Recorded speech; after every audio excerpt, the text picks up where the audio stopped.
আরে তোমরা চলে এসছো তো, শুধু ইন্ট্রো দেখলেই হবে? এখনো তো মিনি ব্লগটা বাকি আছে, তো শিগগিরই যাও গে মিনি ব্লগটা দেখে আসার। অবশ্যই কিন্তু কমেন্ট করতে ভুলো না।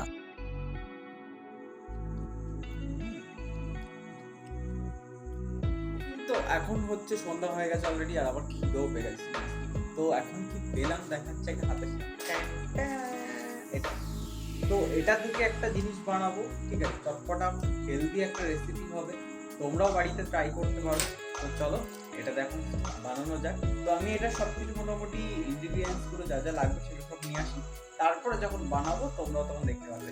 তো চলো চলো আমি কিন্তু চলে এসেছি, দেখতেই পাচ্ছ এখানে পেঁয়াজ কাটা রয়েছে, এখানে গাজর কোচানো রয়েছে, এখানে ধনেপাতা কোচানো রয়েছে, এখানে কাঁচা লঙ্কা কোচানো, আর এখানে এক টুকরোও নয়, অর্ধেকটা আমি হচ্ছে তোমার এখানে গন্ধরাজ লেবু নিয়েছি, আর এখানে একটা ছোট শসা কুচিয়ে নিয়েছি। যেটা দেখিয়ে দেবো, এটা হচ্ছে টক দই, আমাদের ঘরে পেতেছে।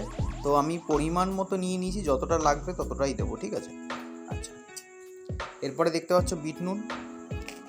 এই যে এটা হচ্ছে বিট নুন, এমনি নুন ইউজ করবো না, আমি সেদ্ধর সময় এমনি নুন দিয়েছি, বাট কি সেদ্ধ করলাম চলো দেখিয়ে দিই। মেন আকর্ষণ হচ্ছে এটা হচ্ছে কর্ন। এর মধ্যে রয়েছে তোমার ভেজিটেবলস কিছু দিয়েছি, গাজর আছে, তার মধ্যে ক্যাপসিকাম আছে, আর বিনস।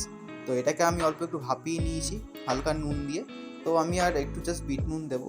তো চলো এরপর এটাকে একটা হেলদি অ্যান্ড টেস্টি একটা রেসিপি তৈরি করা যাক। আচ্ছা, এর মধ্যে আমি একটু বিট নুন দিয়ে দিচ্ছি, ঠিক আছে, পরিমাণ মতো। আর আমাদের মধ্যে ব্ল্যাক পেপারও দিয়ে দিয়েছি, আর এই যে লেবুটা, এই লেবুটা এর মধ্যে আমি একটু চিপড়ে দিয়ে দিলাম, গন্ধরাজ লেবু। তো চলো এটাকে মিশিয়ে নিই। মেশানোর পর কেমন হয় কালারটা। এখানে কিন্তু অলরেডি একটা হেলদি অ্যান্ড টেস্টি একটা রেসিপি তৈরি হয়ে গেছে, একটা স্যালাড টাইপের। তো আমি এখন এটা খাবো। তো পুরোটা নিইনি, কিছুটা নিয়েছি। তো কালারটা জাস্ট অসাম এসছে, দেখতেই পাচ্ছ। তোমরাও চাইলে বাড়িতে বানাতে পারো।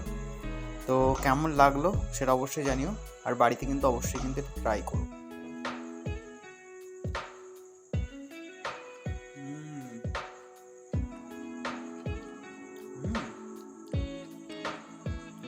সত্যি ভালো, তোমরা বাড়িতে পারলে একবার ট্রাই করো আর খেয়ে জানিও হচ্ছে কেমন লাগবে। আরে মিনি ব্লগটা তোমাদের দেখা হয়ে গেছে না? তো কেমন লাগলো রেসিপিটা অবশ্যই কিন্তু জানাতে ভুলো না। তোমরাও বাড়িতে অবশ্যই ট্রাই করো, আর ভালো লাগলে কিন্তু অবশ্যই লাইক কমেন্ট আর সাবস্ক্রাইব করে দিও। আর আমার যে ফেসবুক পেজটা রয়েছে অবশ্যই কিন্তু মনে করে একটা লাইক আর ফলো করে দিও। খুব শীঘ্রই আবার তোমাদের সামনে নতুন নতুন ভিডিওতে দেখা হচ্ছে, নতুন নতুন ব্লগে দেখা হচ্ছে। ততক্ষণ যেন ভালো থেকো, সুস্থ থেকো। চলো আজকের মতো টাটা।